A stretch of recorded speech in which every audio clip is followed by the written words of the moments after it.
अशी नवनवीन कीर्तने व प्रवचने ऐकण्यासाठी आमच्या चॅनलला लाईक, शेअर व सबस्क्राईब करा.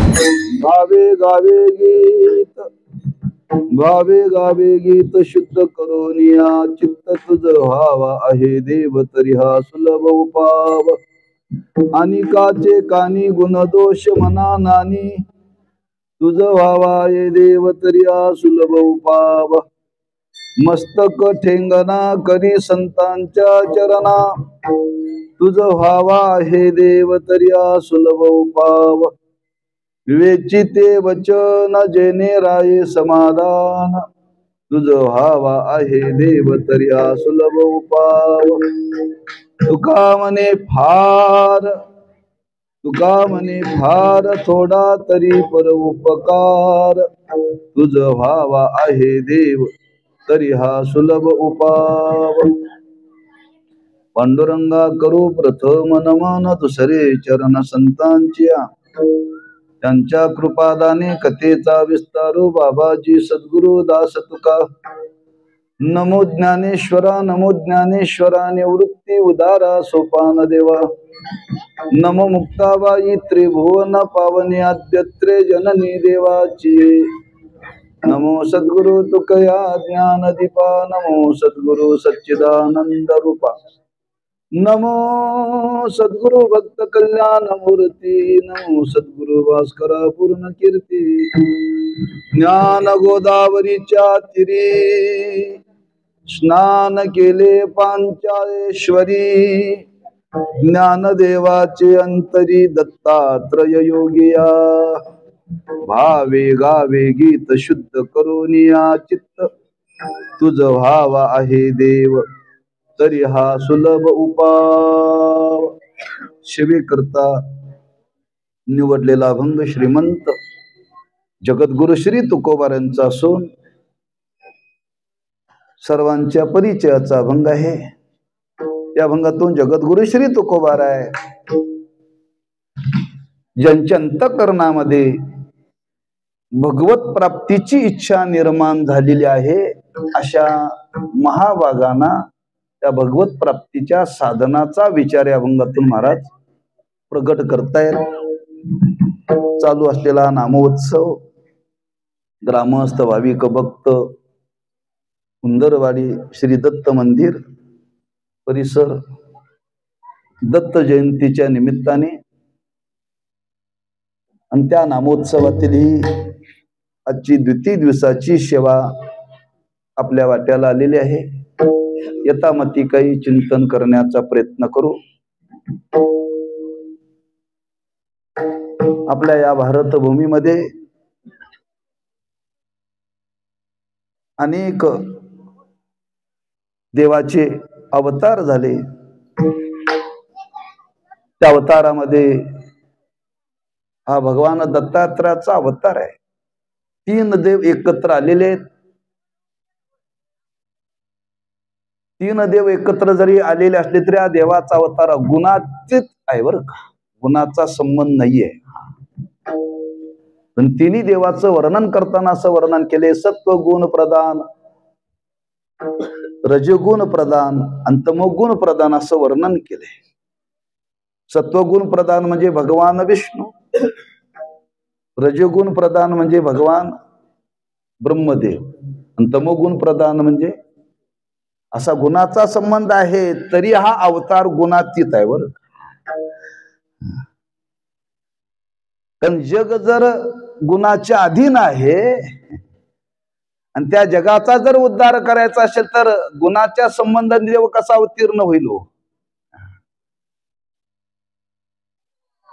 सर्वांचं जीवन गुणातीत झालं पाहिजे. किंबहुना गुणातीत होण्याकरताच परमार्थाची साधना करायची आहे, भक्ती करायची आहे.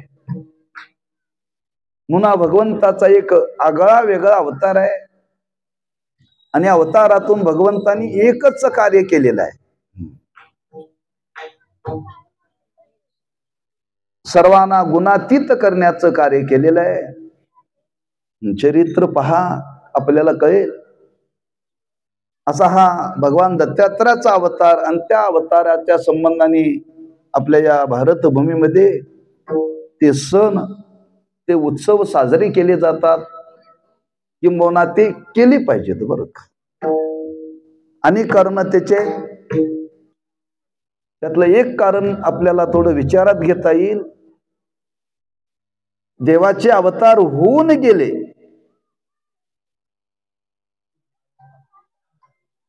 रूपाच्या संबंधाने होऊन गेले, पण स्वरूपाच्या संबंधाने विचार केला तर देवाचं अस्तित्व अबाधित आहे बरं.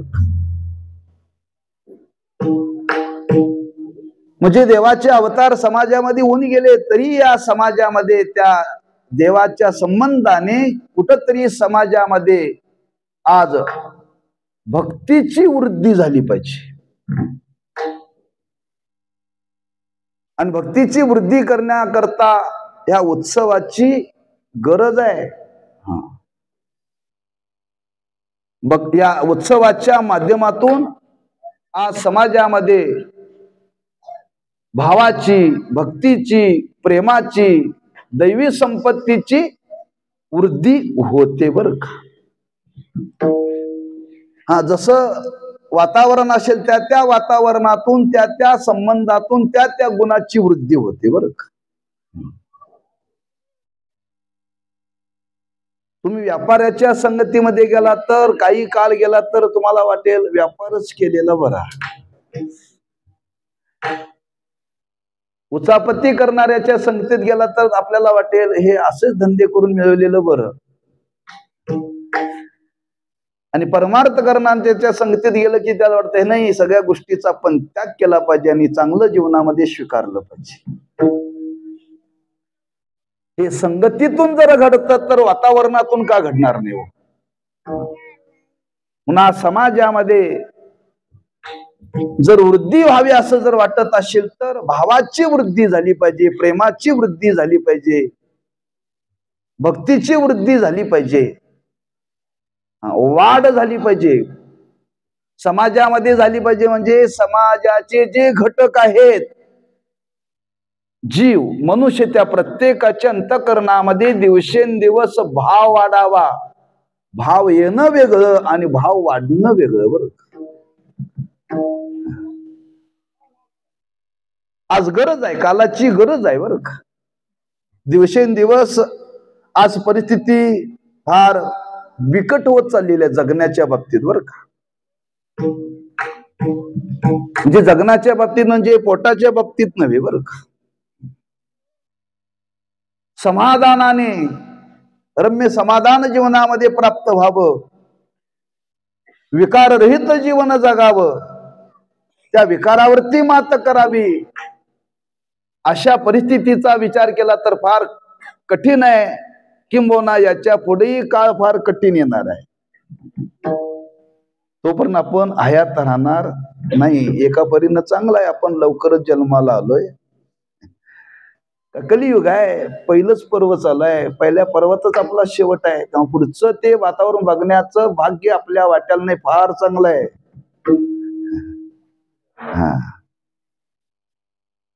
पण शास्त्राने, वेदाने याची व्यवस्था मात्र करून ठेवलेली आहे बरं. आणि ती व्यवस्था जर कोणती असेल तर समाजामध्ये ही भक्तीची, भावाची वृद्धी होण्याकरता हे देवाचे अवतार आणि त्या देवाच्या अवताराच्या संबंधाने उत्सव, या उत्सवातून एक ध्येय आहे, आज आमच्या तुमच्या अंतःकरणामध्ये भाव वाढला पाहिजे.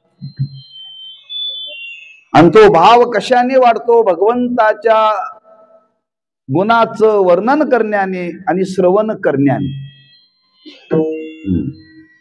आणि तो आमच्या तुमच्या जीवनामध्ये वाढावा, हा भाव मनी मानसी घेऊन हा उत्सवाचं आयोजन आज सर्वत्र केलं जातं. त्यातलाच हा भाग आहे भगवान दत्तात्रयाच्या जयंतीचा उत्सव. आणि त्या उत्सवाच्या माध्यमातून काही आपल्याला थोडीशी चिंतन करण्याची एक संधी प्राप्त झालेली आहे. तेव्हा आपण काहीतरी चिंतन त्या संबंधाने करावं म्हणून सर्वांच्या परिचयाचा भंग निवडलेला आहे. कारण अलीकडे पाठांतराचा अभाव फार आहे, सांगणाऱ्या सहित बरं का.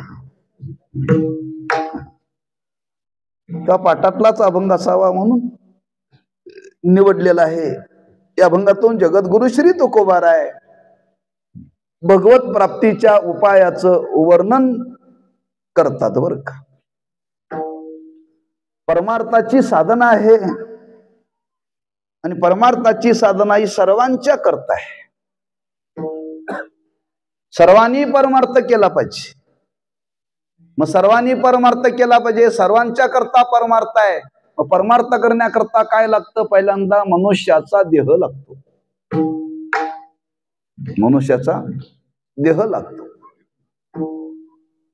मनुष्याचा देह प्राप्त झालेला आहे, पण मनुष्याचा देह प्राप्त होऊन केवळ परमार्थ करत नाही. त्या मनुष्य देहामध्ये ती परमार्थाची साधना करण्याकरता काही गुणाचा विचार मांडलेला आहे. ती गुण त्याच्या जीवनामध्ये जर असतील तर या देहामध्ये परमार्थाची साधना करता येते. केवळ मनुष्याचा जन्म मिळाला म्हणून परमार्थ करता येत नाही. आणि जर करता आला असता तर संतांना असं बोलावं लागलं नसतं, नाही तरी काय थोडी स्वान सुकरी बापुडी. हा कितीतरी मनुष्य जीव या भूतलावरती आहेत, त्यांची परमार्थाकडे पाठ आहे. पाठ परमार्थाकडे पाठ आहे म्हणजे त्यांना परमार्थ म्हणजे काही माहितीच नाही. मग परमार्थ कोणाचा? महाराज म्हणतात परमार्थ त्याचाच ज्याच्या अंतःकरणामध्ये काहीसा भाव आहे त्याचा परमार्थ. बरं का, ज्याच्या अंतःकरणामध्ये काहीसा परमार्थाच्या संबंधाने भाव आहे त्याचाच परमार्थ. ज्याच्या जीवनामध्ये भाव नाही त्याचा परमार्थ नाहीये. कीर्तनाला माणसं येतात का? कीर्तनाला माणसं आणावी लागतात. तो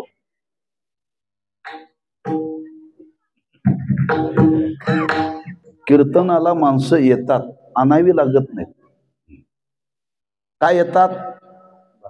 भाव आहे म्हणून येतात. ज्याला भाव नाही त्याला सांगितलं, अरे गावात दत्त जयंतीचा उत्सव चालू आहे, कीर्तन चालू आहे, 7 दिवस कीर्तन आहेत, ऐकायला येता का? तो म्हणतोय नाही. बरं का, त्याला काही इथं येण्याकरता बंदी आहे का? नाहीये. हा, भाव नसेल तर माणसं इकडं येत नाहीत, लक्षात ठेवा. म्हणून इथं तुकोबारांनी एक पहिला प्रश्न केलाय. हा, परमार्थाची साधना करण्याकरता त्या परमार्थिकाच्या अंतःकरणामध्ये पहिल्यांदा काय पाहिजे? भाव ज्याचे स्वर दे, भाव ज्याचे गाठी, भाव ज्याचे गाठी,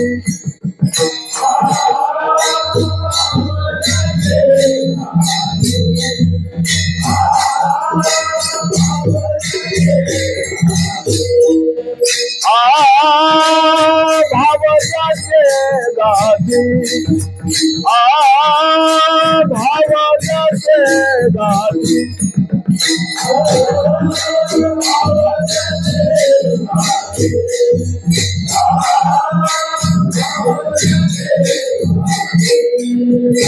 ज्याची लाभ उठावती, ज्याची लाभ उठावती, ज्याची लाभ उठावती, येणे तुटती बंधने, येणे तुटती बंधने,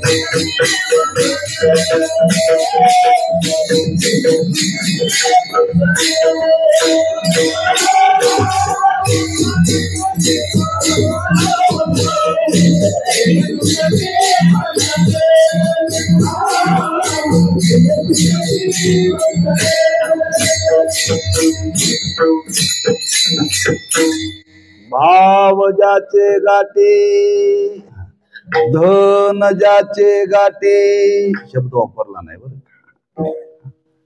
ज्ञान ज्याचे गाठी बळ ज्याचे गाठी भाव. गाठी नाम ज्याच्या पदरामध्ये भाव आहे, हा तोच परमार्थाचा अधिकारी बरं का. तोच परमार्थ करू शकतो. ज्याच्या अंतःकरणामध्ये भाव नाही तो परमार्थ करू शकत नाही. हे तसं वरपंगाने कळणं तितकं सोपं नाही आहे. अंतरंगात गेल्यानंतर कळेल कोणाच्या पदरात भाव आहे आणि पदरात भाव नाही. आम्हाला याचा फार संबंध येतो. आम्हाला लोक ते सत्यनारायणाची पूजा करायला लोक बोलवतात.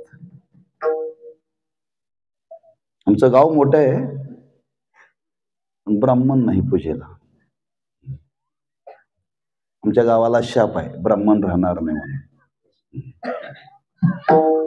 आमच्यात एक सत्पुरुष होऊन गेले, सद्गुरू पूर्णानंद महाराज ब्राह्मण होते. त्यांना लोकांनी फार त्रास दिला. त्यांनी सांगितलं गावात ब्राह्मण राहणार नाही. बऱ्याच जणांची शीते आहे, पण गाव सोडून गेले. स्वतः महाराजांना त्रास, मुसलमानांनी मांस घालण्याचा, खाऊ घालण्याचा प्रयत्न केला महाराजांना. आणि एका घरी महाराज गेले. आता ते सत्पुरुष होते, त्यांनी त्या मांसावरती रुमाल टाकला, मोगऱ्याची फुलं झाली बरं.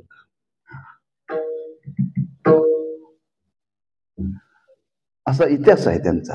चरित्र लिहिलंय तीर्थरूप महाराजांनी त्यांचं ओव्यबद्ध बरं का. मग ते गावात आता पूजा करणारा कोण कमीत कमी सदाचार संपन्न असावा म्हणून लोक आमच्याकडे येतात. मला आता तुम्ही कीर्तन प्रवचन करताय, फावल्या वेळेत ही पूजा करत जा ना. तुमच्या भाषेत जोडधंदा. आता जावं लागतं, नाही इलाजाने. अपेक्षा काही नाहीये, कुठंतरी समाजाचा अडलेला आहे म्हणून जायचं बरं. आपला तो व्यवहार नव्हे. मग जावं लागतं. ती माणसं आणतात. बहुतांश लोक पाहिलं भाव नसतो बरं का, करायची म्हणून करतात. तिथे गेल्यानं सांगितलं कमळाची फुलं म्हणजे महाराज मिळालं नाही, भागून घ्या. समजावं भाव नाही याला बरं का. जावाने सांगितलं असा स्वयंपाक केला पाहिजे, नाही केला तर माणसं कुठं जाऊन आणतील हो.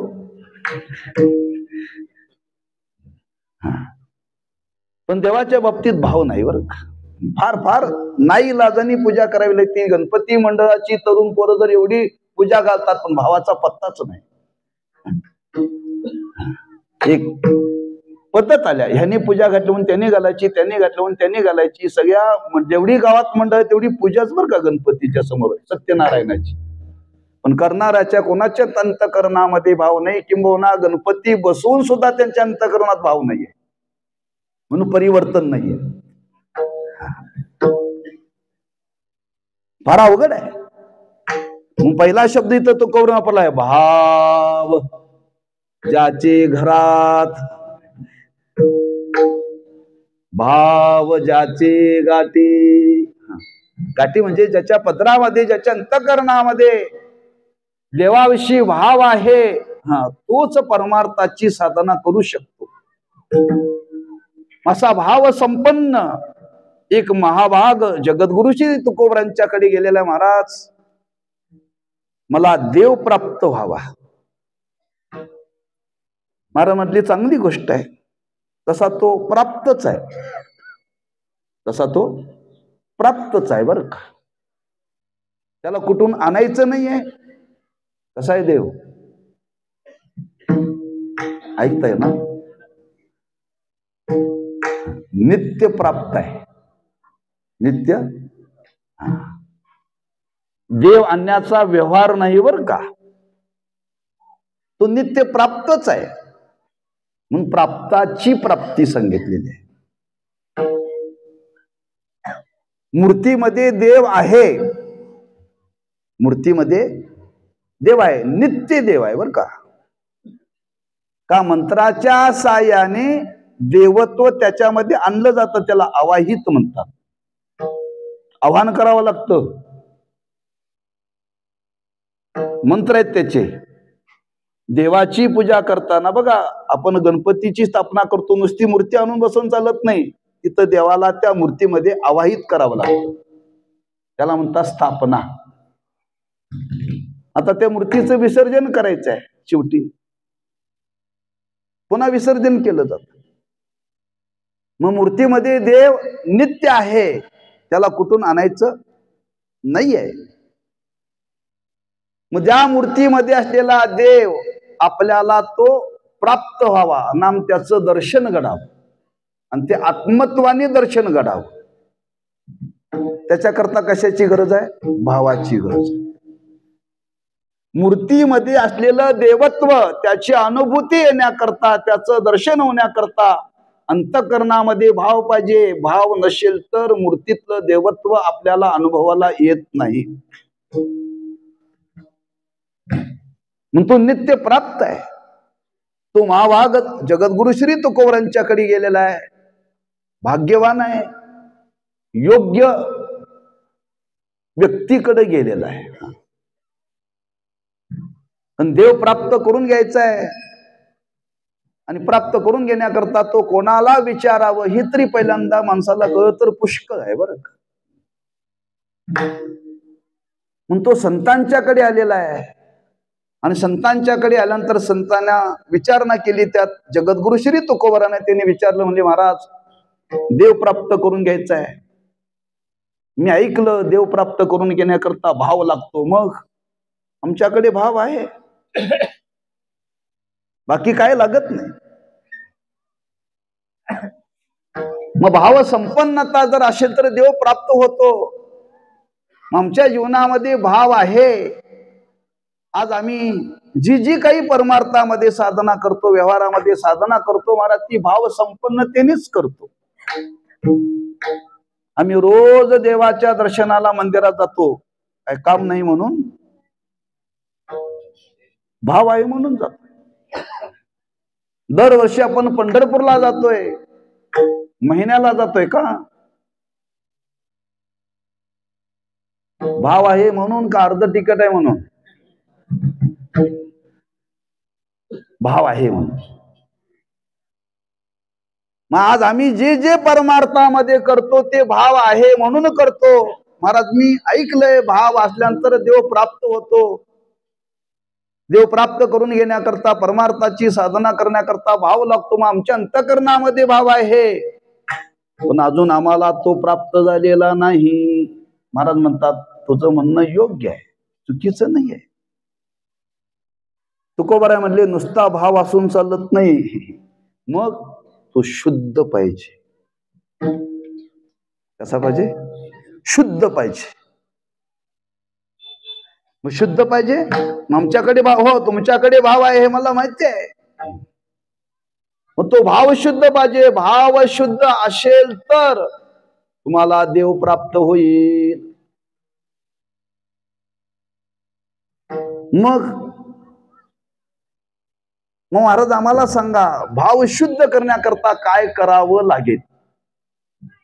भाव शुद्ध करण्याकरता काय करावं लागेल असं त्या महाभागाने विचारल्यानंतर तुकोबरांनी त्या भाव शुद्धीची काही साधनं या अभंगातून प्रगट केली. बरं, अभंग किती चरणाचा आहे? किती? 6 चरणाचा. ऐकून ऐकून पाठ झालाय अभंग. बऱ्याच लोकांना कीर्तनी पाठ झाले असतील ऐकून. 6 चरणाचा अभंग आहे. त्याच्यामध्ये 4 चरण ही भावशुद्धी करता सांगितलेत. बरं, पण तुकोबाराय जो विचारणा करता आलेला महाभाग आहे त्याला विचारतात, खरंच तुला देव प्राप्त करून घ्यावा भाव लागतो हे ज्ञात आहे तुला, पण तो भाव शुद्ध असेल तर देव प्राप्त होतो. पण खरं मला तुला विचारायचं आहे, खरंच तुला तो देव प्राप्त करून घ्यावा अशी मनापासून इच्छा आहे का? मनापासून इच्छा आहे का?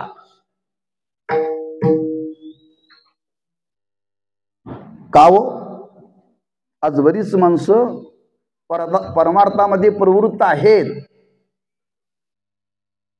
पण काही त्याची कारण भिन्न भिन्न आहेत. भिन्न भिन्न आहेत. म्हणले महाराज खरंच सांगू का? म्हणले एकाने सांगितलं, कावळा शिवत नव्हता म्हणून माळ घातल्या. कावळा सांगितलं, बाबा तुमच्या माग मी हे चालवतो असं म्हटल्यानंतर कावळा पटकन आला. मनापासून नाही बरं का.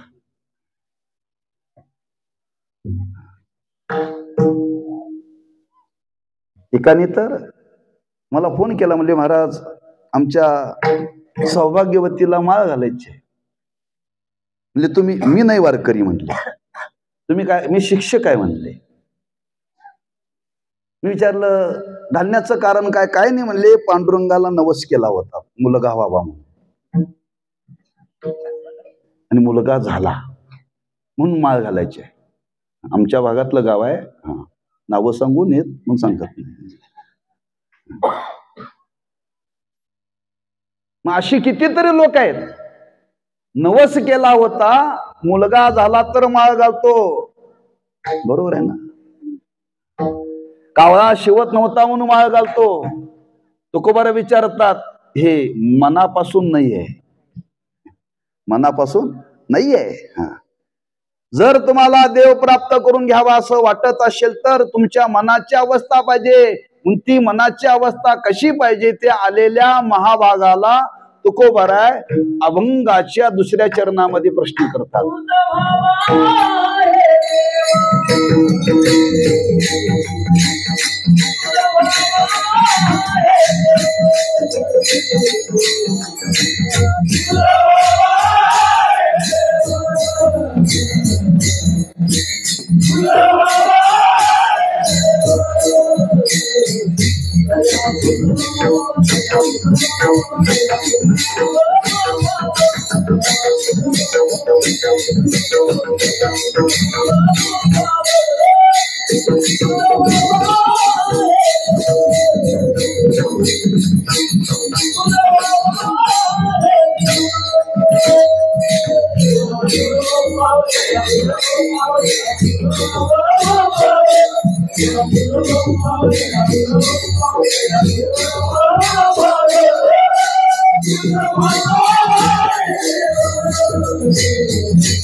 तुझं व्हावा आहे देव तरी हा सुलभ उपाव. जो तुकोबारांना विचारण्या करता गेला त्याला तुकोबारा विचारतात, खरंच तुला देव व्हावा हे वरवर वाटतं का मनापासून वाटतं?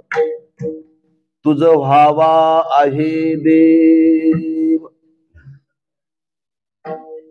कारण परमार्थामध्ये जशी भावाची गरज आहे त्याबरोबर त्या परमार्थाच्या साधनेमध्ये जिज्ञासेची गरज आहे. जिज्ञासा पाहिजे बरं का. त्या मनाची तळमळ पाहिजे. जिज्ञासा तळमळ जर नसेल तर आपल्याला काही प्राप्त होत नाही. आलेला आहे खरीच त्याच्या अंतःकरणामध्ये देवाला जाणून घेण्याची इच्छा तीव्र आहे का, त्या इच्छेची तपासणी करतायत तुकोबार आहे. ते त्यांनीच करावं, कोणीतरी कुणाची कर जाऊ नका बरं. अंगलटील तुका म्हणे मज कळते चाचणी बडबडीची वाणी अथवा सत्य. का तुकोबारा विचारतात, खरंच तुला देव प्राप्त करून घ्यावा, खरंच तुला इच्छा त्या मानाची आहे का? ती तीव्र पाहिजे बरं का.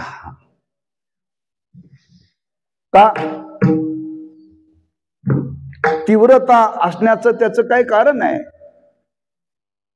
साधना करत असताना त्या साधनेमध्ये काही प्रतिबंध येतात. प्रतिबंध येतात. त्या प्रतिबंधाला सामोरं जाण्याकरता त्याच्या अंतःकरणामध्ये जर जिज्ञासा असेल तर त्या प्रतिबंधावरती मात करून तो त्या साधनेतून दूर जात नाही बरं. आम्ही साधनेतून दूर जातो का? तेवढी जिज्ञासा नाहीये, जिज्ञासा नाहीये. आता कीर्तन आपण ऐकायला आलोय. कीर्तनाची टायमिंग किती आहे? 7 ते 9 आहे. लोकांचं म्हणणं आहे 9ला कीर्तन संपलंच पाहिजे. 9ला कीर्तन संपलंच पाहिजे. काल गेलो त्या आमच्या भागातच 7:30ला 7 ते 9 टायमिंग, 7:30ला सुरू झालं. मी बोलायला सुरुवात केली 8ला. तरी त्यांचं म्हणणं होतं महाराजांनी कीर्तन 9ला संपवावं. मी 9ला भावार्थ संपवला, मधली चाल दिली, आणखी एक 7 ते 8 मिनिटं बोललो. चाली होईपर्यंत सगळं 9:30 वाजलं. कीर्तन झाल्यानंतर महाराज म्हणले काल सुद्धा कीर्तन उशिरा सुरू झालं होतं, पण त्या महाराजांनी 9ला संपवलं. मी मनात विचार केला भांडवल कमी असेल.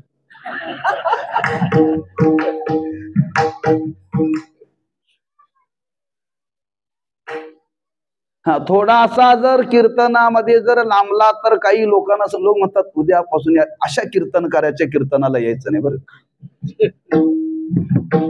म्हणजे थोडी सुद्धा कळ माणसं सोसत नाहीत. मी त्याच्याकरता सांगालोय, कोणाचं ओनं सांगालो नाही बरं का. कोणी ओढून घेऊ नका कृपया. तुझं व्हावा आहे देव त्या संबंधाने साधना करत असताना थोडस काही कमी जास्त झालं तर ती सण करण्याची अंतःकरणामध्ये शक्ती लागते. ती कधी असते? जिज्ञासा असेल तर. जिज्ञासा असेल तर. मी आळंदीला जायचं ठरवलं. वडील म्हटले अरे तुला झेपणार नाही. म्हणजे मला जायचंय. इच्छा होती हो. गेलो. आनंदीतली पद्धत आहे, माधुकरी मागून खावं लागतं. मग ते खावं लागतं, हरकत नाही म्हणजे मी खाईन पण जाणार. मग तिकडं पद्धत आहे बाजरीच्या भाकरी. नावच कधी ऐकलं नाही हो. बाजरीची भाकरी असते, कधी नावच ऐकलं नाही. तिथं काय शिकण्याकरता आलाय मग तिथं काय स्वतंत्र काय याला पचत नाही म्हणून काय व्यवस्था नाही आहे. पचो अगर न पचो ते खायलाच पाहिजे. 1 महिनावरती पचना भाकरी हो. किती 1-2 महिने गेले पचनाच का. भाकरीच कधी खाल्ली नाही. आणि त्यात बाजरीची. ती अनेक घरातली, कोणा चांगली भाजलेली, कोणी कच्ची भाजलेली.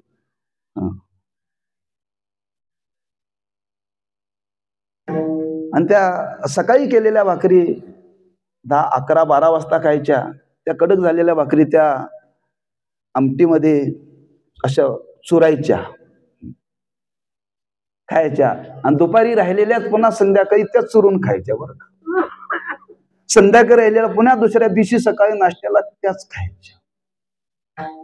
ते का सप्ताह नाही. दुपारचं जेवण वेगळं, संध्याकाळचं वेगळं, नाश्ता वेगळा. आपण निश्चय केलाय म्हणलं आपण शिकण्याकरता आलो, हे सहन केलं पाहिजे. 2 महिने झाले ती भाकरी पचेना. अजूनही पचत नाही बरं का. पण काढली 8 वर्ष काढली बरं का. भाकरी पचना म्हणून मी सोडून आलो नाही. मला माझं चरित्र सांगायचं नाहीये. तुझं भावा आहे देव. ती साधना करत असताना त्याच्यामध्ये काही प्रतिबंध, काही प्रतिकूलता निर्माण झाली तर माणसं बाजूला सरतात, बाजूला सरतात. पण ज्याच्या अंतःकरणामध्ये त्या मनाची तीव्रता जर असेल तर तो बाजूला सरत नाही. म्हणून तुकोबराय त्या साधकाला विचारतात, खरंच तुला हे मनापासून आवडतं का? मनापासून इच्छा आहे का? तुझं व्हावा आहे देव. आणि तुला मनापासून जरी इच्छा असेल तर हे साधन तुला सोपं पडेल. साधन सोपं पडेल बरं का. तरी हा सुलभ उपाव. तसा परमार्थ सोपा नाही बरं का.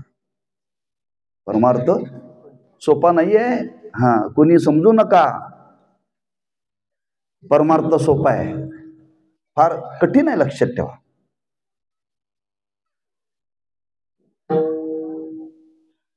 आम्ही आळंदीत असताना बरीच मुलं शिकायला यायची.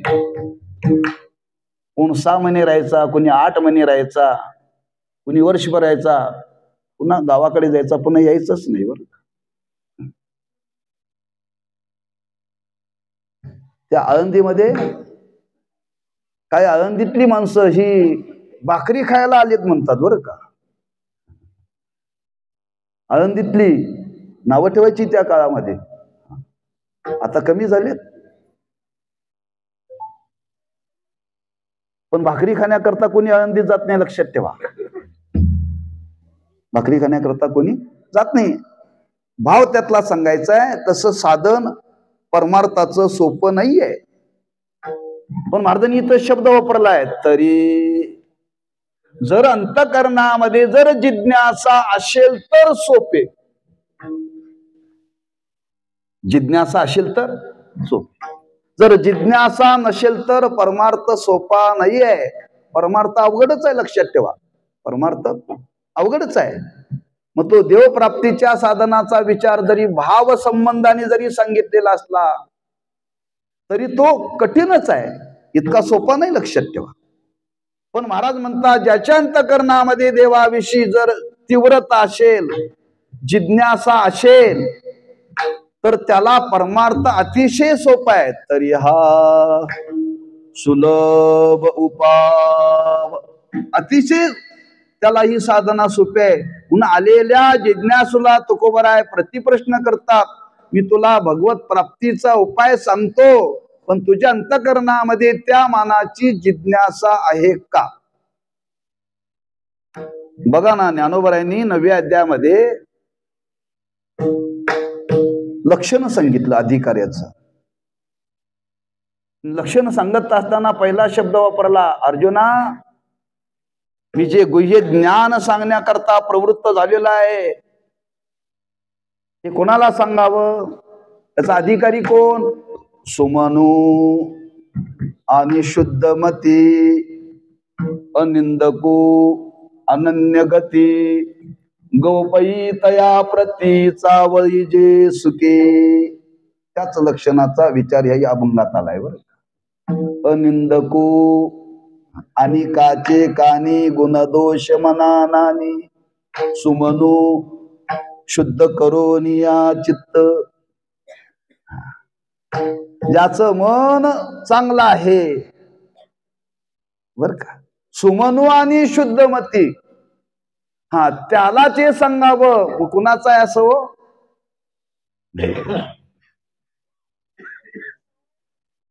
आणि ते मनी मानशी घेऊन तुकोबाराय म्हणतात, खरंच अशी जर त्याच्या अंतःकरणाची अवस्था असेल तर त्याच्या दृष्टीने परमार्थाची साधना सोपी आहे. आणि ती साधना कोणती. पहिला भाव लक्षात ठेवा, परमार्थ करण्याकरता भाव लागतो. ज्याच्या चित्तात भाव आहे त्याला हे सांगतायत. ज्याला परमार्थाचं वारच नाही त्याच्याकरता हे सांगत नाहीत बरं का. त्याच्याकरता हे सांगणं नाहीये. जो भाव संपन्न आहे तो तुकोबारांना विचारायला गेलाय. ज्याला भाव नाही तो कशाला इकडे येलो. आणि त्याला सांगता, तुझ्या अंतःकरणामध्ये भाव आहे ना, तो भाव शुद्ध करायचा आहे. हा, भाव शुद्ध करण्याकरता साधन सोपे. भाव शुद्ध करण्याकरता साधन सोपे आहेत. आणि ती कोणती सोपी आहेत. आज आमच्या तुमच्या व्यवहारामध्ये आम्ही तुम्ही जे कर्म करतो, हा, ते कर्मच आहे. ते कर्म कसं करावं, की जेणेकरून असं कर्म करावं की जे कर्म केल्यानंतर आपला भाव शुद्ध होईल. त्यातला पहिला विचार तुकोबराय सांगतात की, हा, तो भाव शुद्ध करण्याकरता पहिल्यांदा काय केलं पाहिजे जीवनामध्ये. भगवंताचं नाम घेतलं पाहिजे. हा, भगवंताच्या नामाने आपला भाव शुद्ध होतो. ते महाराज अभंगाच्या पहिल्या चरणी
भावे गावे गीत शुद्ध करोनिया चित्त, शुद्ध करोनिया चित्त, भावे गावे गीत तुझ व्हावा आहे देव, तरी हा सुलभ उपाव शुद्ध करोनिया चित्त गावे.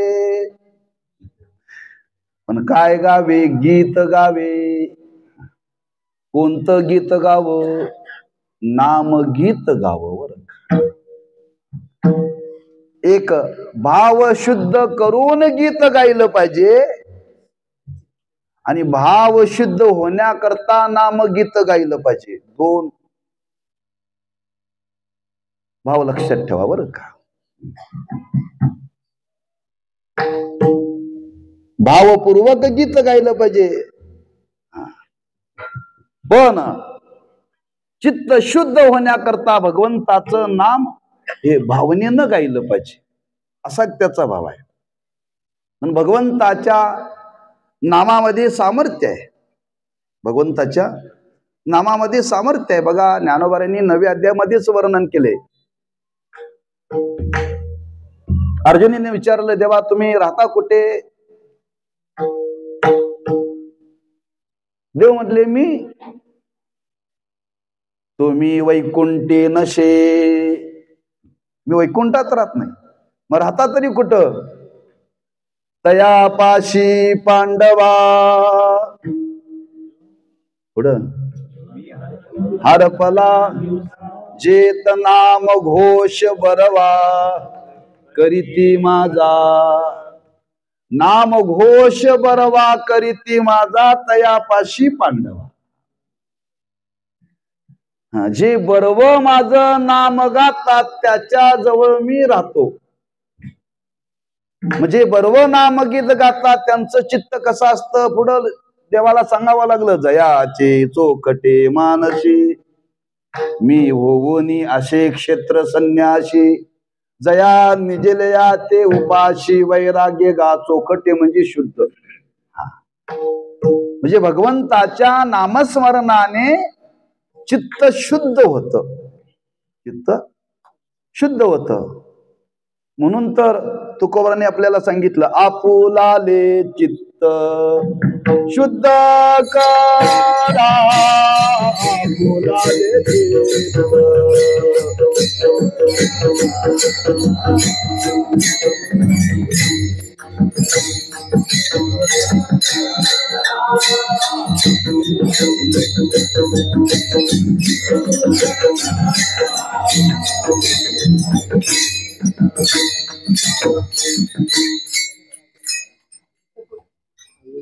काय पुढं काय?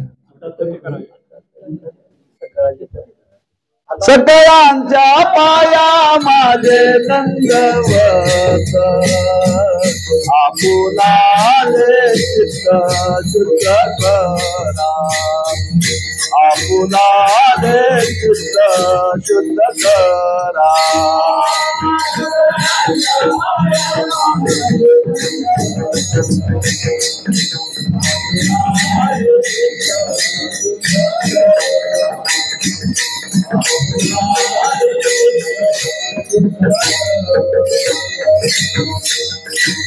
कोण बरोबर म्हणते का हे बघण्याकरता मी परवाही त्या गणपतीवरती असंच केलं बरं. हरिपाठातलं प्रमाण दिलं, मी थांबलो, कोणीच म्हणा. आता सगळ्यांना तोंडपाठ हरिपाठ करी होता ना तुम्ही. हा, तसंच आज पण झालं बरं. पण पाठातला अभंग आहे ना, पण उत्तरार्ध लक्षात येत नाही लवकर. उत्तरार्ध का तेवढं आपलं ध्यानावरती नसतंय. आमच्या आश्रमामध्ये, साधक आश्रमामध्ये पद्धत, त्या पद्धतीचा आम्हाला फायदा झाला बरं का. हे मधुकरी आणल्यानंतर जेवायला बसायचं आणि जेवायला बसल्यानंतर गप्पा मारायच्या नाहीत बरं का. आम्ही 15-20 मुलं होतो. जेवायला बसलं की जेवता जेवता हरिपाठ सुरू करायचा. हा, आणि हरिपाठातला उत्तरार्थ सांगायचा, क्रमाने सांगायचं बरं का. अनंत जन्मोनी पुण्य होय. त्या विद्यार्थ्यांनी त्याचा पूर्वार्थ सांगायचा. त्यांना नाही जमला तर पुढच्यानी सांगायचा, पुढच्याला नाही जमला तर त्याच्या पुढच्यानी सांगायचा. असं ते जेवण उपपर्यंत हाच अभ्यास बरं का, गप्पा मारायचे नाहीत. जेवताना अभ्यास करायचा. मग एरवी काय गप्पा मारत असतील विद्यार्थी? आम्ही जेवायला बसलो तरी गप्पाच, कीर्तनात आलो तरी गप्पाच, पंढरपूरला गेलो तरी गप्पाच, कीर्तन सुरू होण्याच्या आधीच गप्पा, कीर्तन झाल्या तरी गप्पा, मध्ये कीर्तनकार बोलतो म्हणून आपण गप्प बसतोय. म्हणजे जेवताना सुद्धा अभ्यासच बरं का. आणि त्या अभ्यासाचा परिणाम की उत्तरार्ध सांगायचा म्हणायचा आणि पूर्वार्ध सांगायचा. अभ्यासाची पद्धत आहे. आपुलाले चित्त शुद्ध करा सकळांच्या पाया. आपल्या अंतःकरणामध्ये भाव आहेच, फक्त ते शुद्ध करायचं आहे. आणि शुद्ध करण्याकरता पहिलं साधन आहे भगवंताच्या नामस्मरणाने शुद्ध होतं बरं का. भाव शुद्ध करायचा आहे, भाव आहेच बरं का. प्रत्येकाच्या अंतःकरणामध्ये भाव आहेच, फक्त भाव शुद्ध करायचा आहे. आणि भाव शुद्ध करण्याकरता तुकोबराय पहिला सांगतात, भावे गावे गीत शुद्ध करोनिया चित्त. चित्त शुद्ध करायचं आहे. ज्याचं चित्त शुद्ध झालेलं आहे त्याला भगवत दर्शन लवकर घडतं, भगवत दर्शन लवकर घडतं. आपल्याला याच जन्मामध्ये जर देव भेटावा, देव कळावा असं जर वाटत असेल तर आपण काय केलं पाहिजे? चित्त शुद्ध केलं पाहिजे. दुसरं काही करायचं नाही, दुसरं काहीही करायचं नाही. चित्त शुद्ध कसं होईल एवढंच करायचं, दुसरं काही करायचं नाही.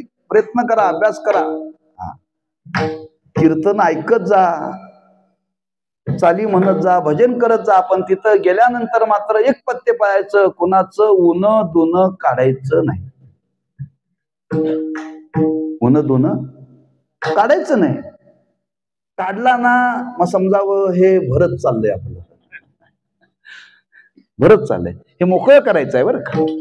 हे भरलेलं आहे, गच्च भरलेलं आहे, ते रिकामं करायचं, लक्षात ठेवा.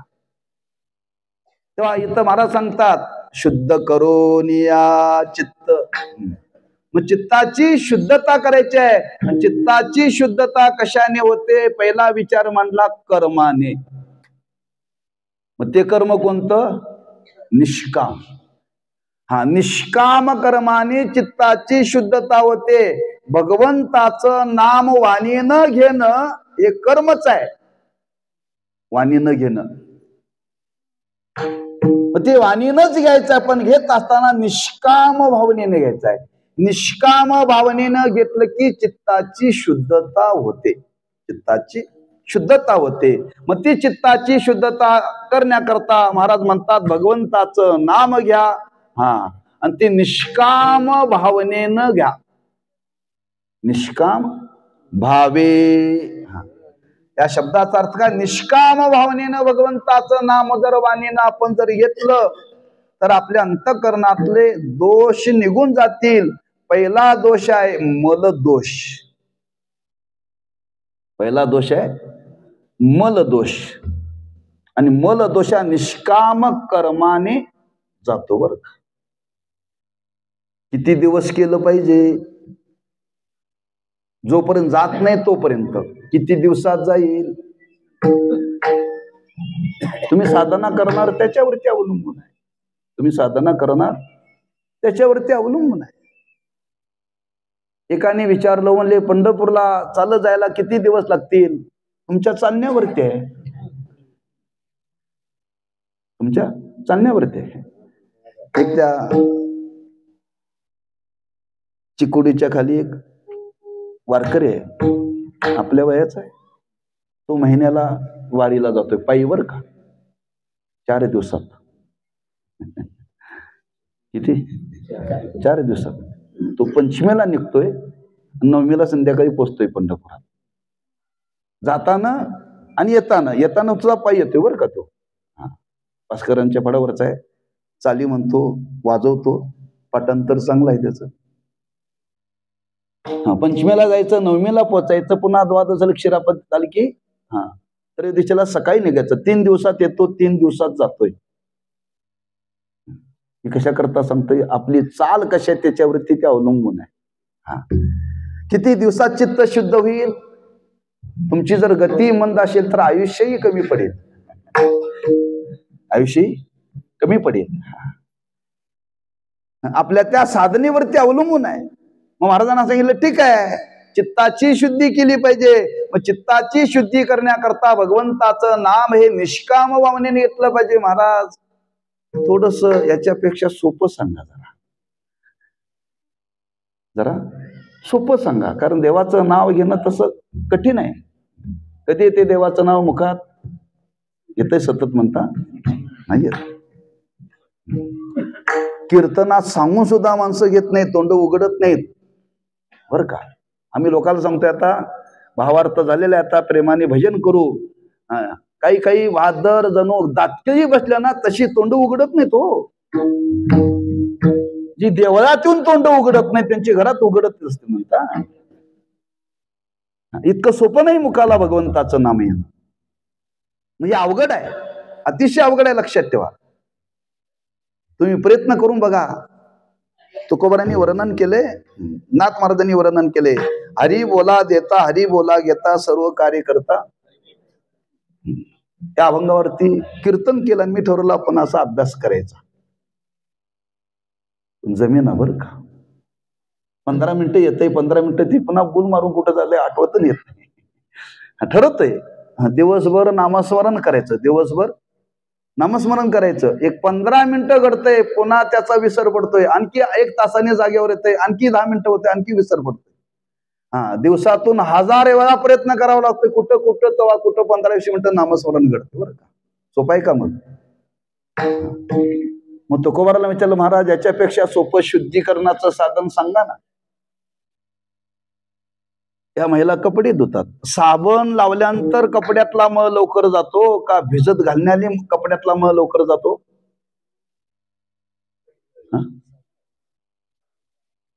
भिजावे लागतात. साबण लावून लगेच कपड्याचा मळ जात नाही, त्याला काही काल या माता काय करतात, भिजत घालतात निरम्यामध्ये. भिजत घातली की ती मुरतोय कपडा, मग त्याचा मळ निघतोय. तर शरीर कपड्याचा मळ काढण्याकरता जर कपडे भिजत घालावी लागतात, म्हणजे काही काल जावावा लागतो, तसं अंतःकरणातले दोष जाण्याकरता काही काल साधना करावी लागेल का? मग तेवढा वेळ लोकांकडे नाहीये. तुकोबारांनी हरकत नाही, तुम्हाला सोपं सांगतो. आता जिज्ञासा निर्माण झालेली आहे, जिज्ञासेने तो विचारण्याकरता आलेला आहे. काय नाही म्हणले, कर्मच करायचं आहे, त्याच्या पुढचं कर्म सांगतो. तुकोबाराय म्हणतात, आपल्या अंतःकरणातले दोष जाण्याकरता एक पत्य जीवनामध्ये पाळा. कोणाची निंदा वाणी न करू नका आणि कोणाची निंदा कानाने ऐकू नका.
अनिकाचे कानी गुण दोष मनानानी साधन सांगतात. आणि ती साधनं महाराजांनी 4 प्रकारची सांगितली 4 चरणामध्ये. मस्तक ठेंगणा करी संतांच्या चरणा शुद्ध करण्याकरता बरं का. वेचिते वचन जेने राहे समाधान शुद्ध करण्याकरता.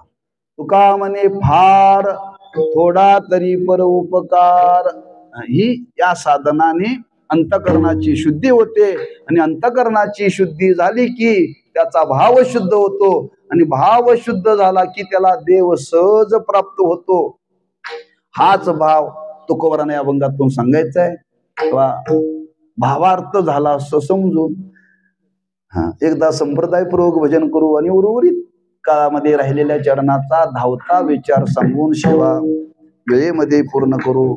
सर्वांनी हाताने टाळी वाजवा आणि मुखाने भगवंताचं नाम घ्या. विठोबा रखुमाई,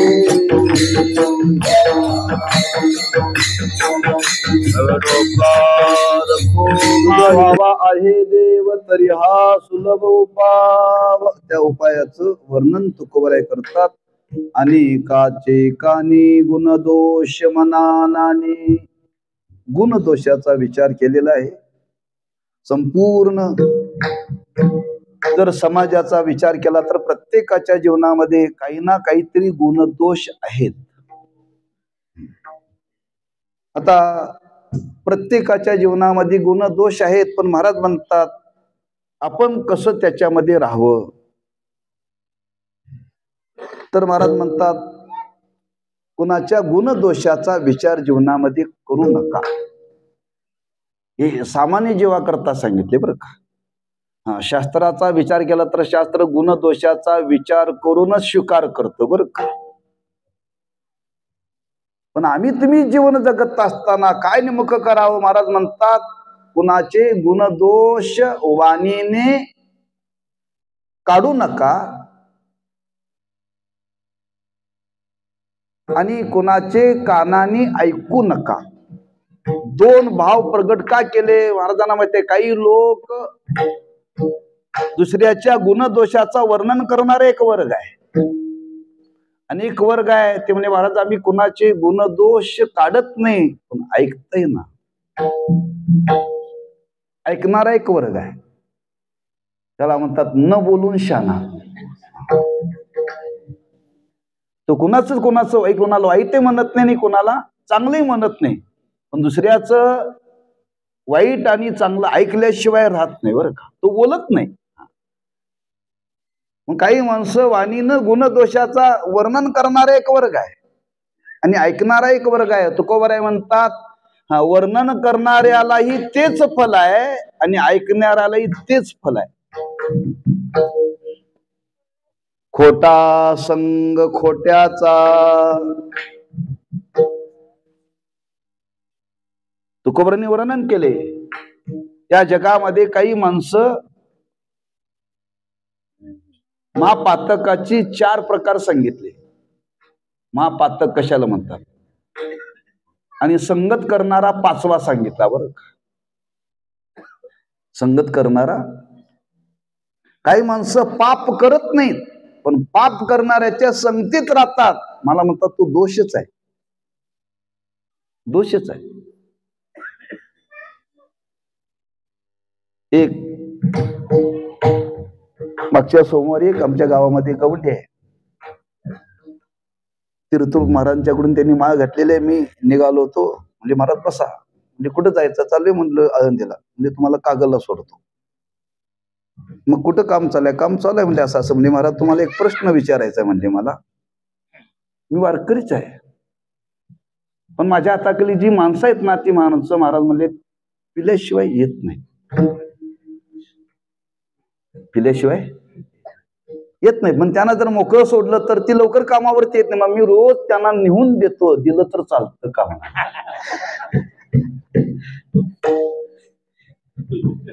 वारकरी त्यांनी माळ घातलेले महाराजांच्याकडून. पण त्यांनी सांगितलं, त्यानं कला सांगितली, म्हणजे महाराज मी त्या दुकानात जात नाही, तिथं कोणी जाणार असेल तर त्याला सांगतोय हे पैसे घे. मी हात पण लावत नाही, अशी पिशवी धरतो त्यात टाकून सांगतो आणि तशीच पिशवी ती आदर मी डिक्कीमध्ये टाकतो. म्हटले मी त्याला स्पर्श करत नाही, त्या दुकानातही जात नाही. का ही प्याला दिल्याशिवाय माणसं कामाला येत नाहीत, मला दोष लागतो का, त्यांनी विचार. त्यांनी प्रामाणिकपणाने विचारलं बरं का. कारण बरेच लोक ते आमच्या हायवेच्या पलीकडे गेले की तिकडे फिरायला गेला की लोक म्हणतात बहुतेक बहुतेक तिकडे जाऊनच आलाय बरं.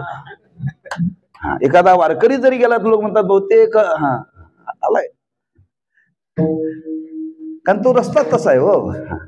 मी कशा करता सांगलोय, हा संगत तुम्ही कुणाचे गुण दोष काढले नाहीत, पण ऐकण्याने सुद्धा दोष लागतो बरं का.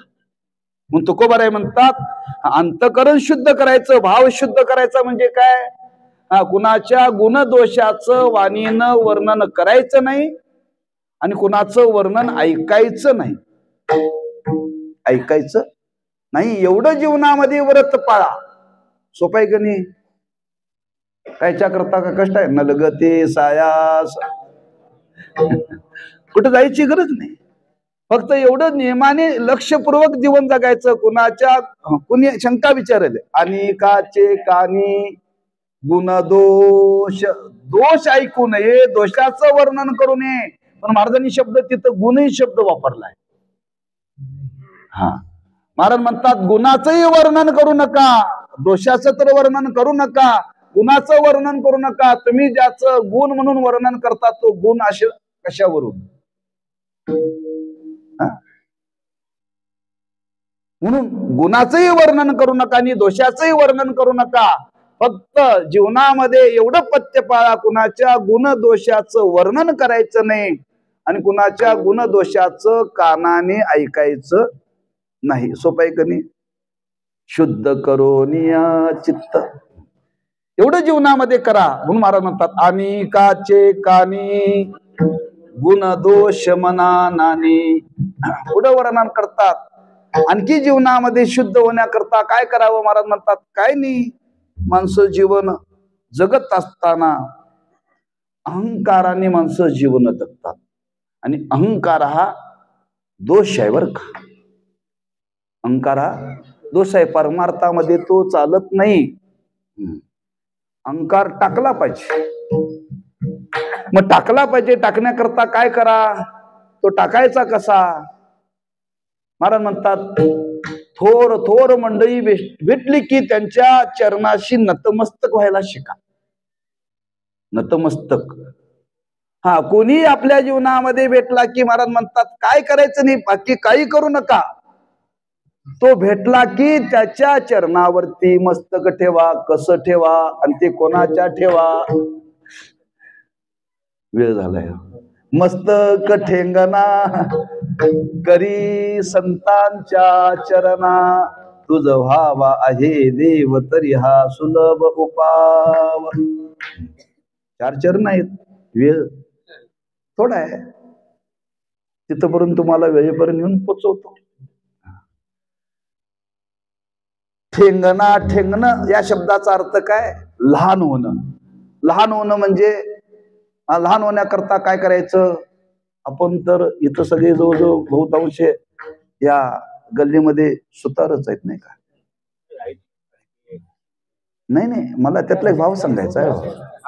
हा, मग त्याची उंची कमी करण्याकरता कोणाकडे जावं लागतं? लाकडाची हो, सुताराकडे हो. हा, एखादं लाकूड जर ते बसत नंतर तर सुतार काय करतो? ते तासलून काढतो आणि बरोबर तिथं बसवतो. मग तसं परमार्थात ते तासलून काढायचं काय, ते खोडायचं काय, असा त्याचा अर्थ नाही बरं का. हा, इथं शरीरांची उंची कमी करायची नाहीये.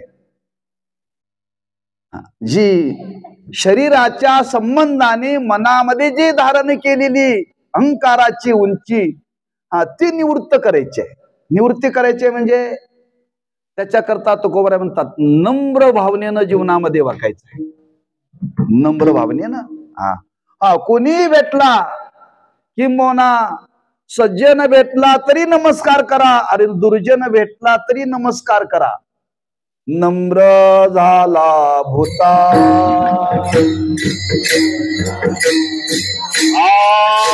नम्र झाला भूता, तेने कोंडिले अनंता, कोंडिले अनंता.